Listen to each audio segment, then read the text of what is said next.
बिट्टू अपने घर की ओर जंगल के रास्ते से जा रहा था। चलते चलते रात हो जाता है। चलते चलते कुछ डरावनी सी आवाज आती है। मैं तुझे खा जाऊंगा। मैं तुझे खा जाऊंगा। बिट्टू डर से बेहोश हो जाते हैं। वहां पर एक और भूतिया आ जाती है।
दुर्गा माँ के आते ही सारे भूतिया चले जाते हैं और लड़के खड़े हो जाते हैं।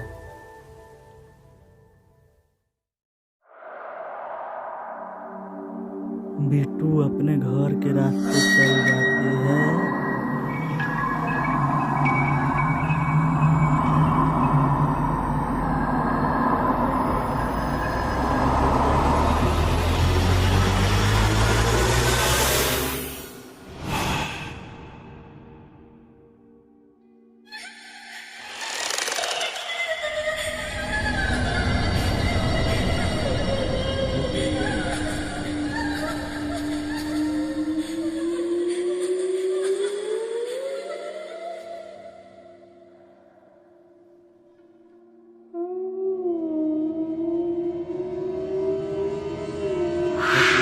फिर से एक भूतिया रास्ते में दिख जाती है। बिट्टू उससे खुद ही सामना करके अपने घर के रास्ते चल देते हैं।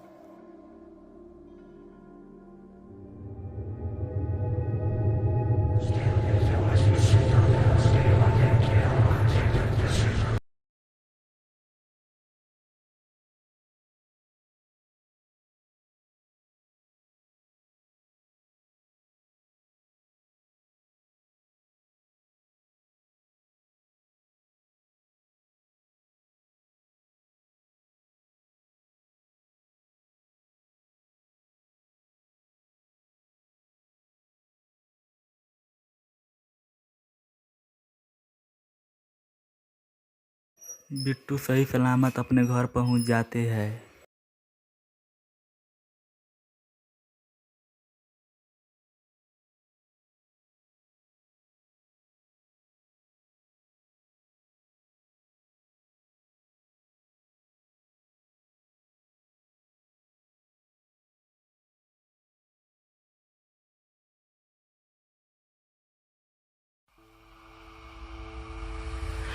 यह कहानी एक ऐसी जगह की है जहाँ सूरज डूबने के बाद कोई भी जाता है तो वह जिंदा वापस कभी नहीं आता। वहाँ आसपास रहने वाले का कहना है कि उस जगह पर एक डायन है और गलती से भी अगर किसी पर उसका साया पड़ गया तो उसे कोई नहीं बचा सकता।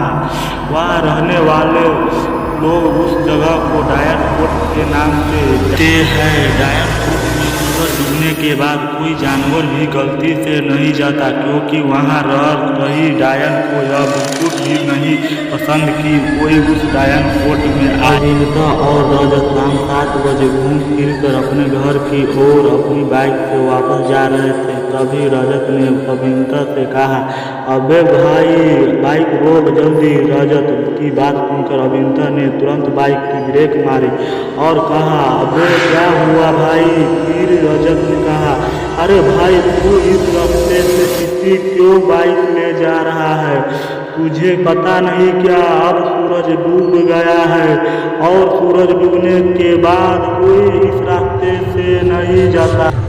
फिर अविंता ने कहा, पर क्यों भाई ऐसा क्या है इस रास्ते में? अभी रजन ने कहा, अरे तुझे तो सच में नहीं पता क्या इस रास्ते में क्या है? फिर अविंता ने कहा, भाई तुझे तो पता ही है मैं 10 साल बाद गांव आया हूँ, तो मुझे कैसे पता होगा? अविंता की बात सुनकर फिर रजन ने कहा, अरे यार तुम लोग भी शहर चले जाते हो, फिर गाँव के बारे में तो सब भूल जाते हो। फिर रजत की बात बीच में ही काटते हुए अविंता ने कहा, अरे भाई ज्ञान मत दे और सही से बता कि क्यों नहीं जा सकते अभी यहाँ से।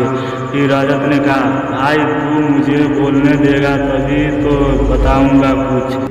फिर अविंता ने कहा, अच्छा चल अब बीच में कुछ नहीं बोलूँगा, तू बता अब। फिर रजत ने बताए हुए कहा, तू सुन भाई, जब हम सुबह इस रास्ते से जा रहे थे तो तूने देखा ही होगा कि इस रास्ते में पूरे 5 किलोमीटर तक जंगल ही है। बस पर जब हम उस जंगल के एकदम बीच यानी यहाँ से 2 किलोमीटर आगे एक ऐसी जगह है जो तूने भी आते समय जरूर देखी होगी। फिर रजत की बात बीच में ही काटते हुए अविंता ने कहा, कौन सी जगह? फिर रजत ने कहा, भाई पूरी बात सुन तो ले। पहले जगह 2 किलोमीटर आगे है, उसे लोग डायन कोट के नाम से जानते हैं। वो डायन कोट लगभग 300 मीटर तक फैली हुई है और उससे 300 मीटर तक एक भी पेड़ या एक भी घास तक नहीं है, क्योंकि उस डायन कोट में हर रही डायन को यह बिल्कुल भी पसंद नहीं कि कोई भी उस डायन कोट में सूरज डूबने के बाद वहाँ जाए। और तुमने भी शायद यह देखा ही होगा कि उस पूरे डायन कोट में बस हड्डियों के कंकाल पड़े हुए हैं, क्योंकि इस जगह पर अगर कोई जानवर भी जाता है तो वह जिंदा नहीं बचता। रजत की सारी बात सुनने के बाद अविंता बड़ी जोर जोर से हंसने लगता है। अविंता को ऐसा हंसने देख फिर रजत बोलता है, भाई क्या हुआ, तू हंस क्यों रहा है? फिर अविंता हंसते हुए बोला, भाई मुझे पता था कि गांव में कोई ना कोई ऐसी भूतों की बात जरूर करेगा।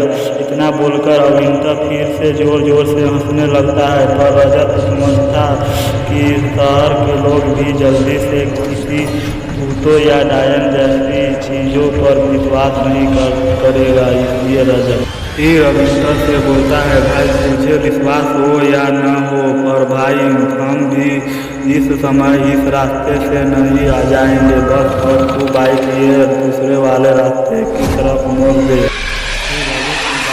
अविंता बोलता है, भाई 10 साल बाद जरूर आया हूँ, पर मुझे यह पता है कि यह रास्ता 5 किलोमीटर शॉर्टकट है, इसलिए हम इसी रास्ते से जाएंगे। फिर रजत कहता है, यार तुझे घूमना ही तो था आज, और इसी बहाने चल थोड़ा और घूम लिए, इसलिए भाई उस रास्ते वाले से चल ले। भाई इस बार अविंता रजत की बात माना जाता है और बाइक दूसरे रास्ते की तरफ मोड़ लेता है। फिर उसके बाद दोनों उस दूसरे वाले रास्ते से जा ही रही होती है। अविंता रजत से कहता है, भाई चल मान लिया वह डायन कोट में सच में डायन है, पर कभी ऐसा हुआ है कि कोई रात को वहाँ गया सलामत आ गया हो।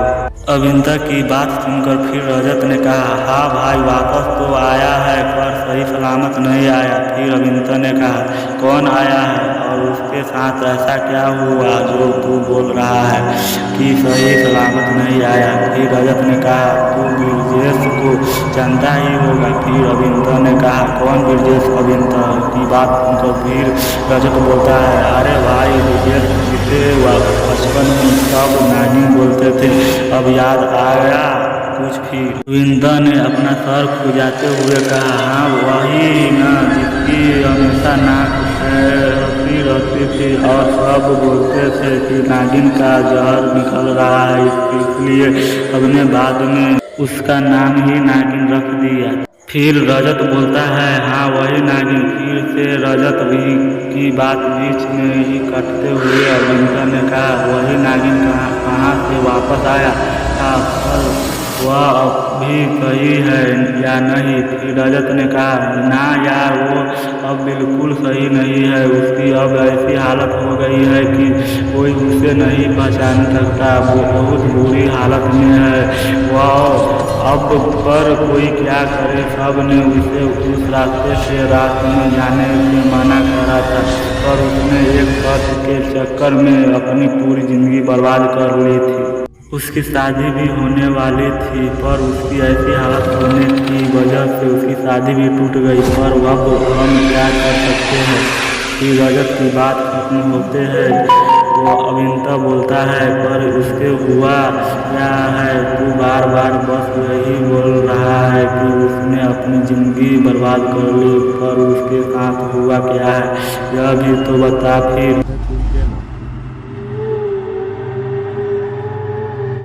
एक गांव था। उस गांव में राजा और रानी रहते थे, जिनके 3 बेटे थे, जिसका नाम ए, बी और सी था। उन्होंने अपने तीनों बेटे के साथ बहुत खुश थी। दिन बीतते गए, बेटे जवान होते गए, बड़े बेटे को शादी भी हो गया। बड़े बेटे बहुत गुस्से वाले थे। बड़े बेटा अपनी पत्नी के साथ बहुत खुश था, लेकिन उसकी पत्नी बहुत घमंडी थी।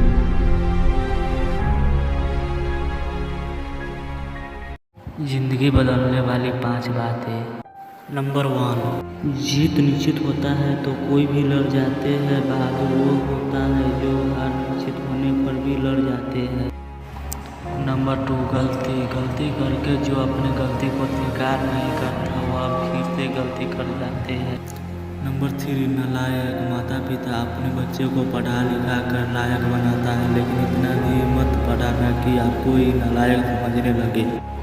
नंबर 4, सोच। पैरों में मुँह, छोटी सोच इंसान को कभी आगे नहीं बढ़ने देता। नंबर 5, मंजिल। जो अपने आप पर विश्वास रखते हैं वही अक्सर अपने मंजिल पर पहुंचते हैं।